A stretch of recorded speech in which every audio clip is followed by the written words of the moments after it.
Hey, foodies. Welcome back to our channel. Today, we're going to make spicy sriracha turkey melt. Turkey. Alright, here's what you'll need. Sliced turkey breast, sriracha sauce, sliced cheese, bread, butter, tomato and lettuce, optional. Take 2 slices of bread and generously spread some butter on one side of each slice. Now, on the other side of one bread slice, let's slather on that spicy sriracha sauce. Next, layer on the mouth-watering turkey slices. Time to get cheesy. Add a few slices of your favorite cheese on top of the turkey.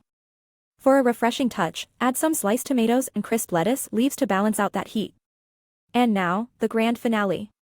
Place the other bread slice. Heat up a pan or griddle over medium heat. Carefully place your spicy sriracha turkey melt onto the hot surface.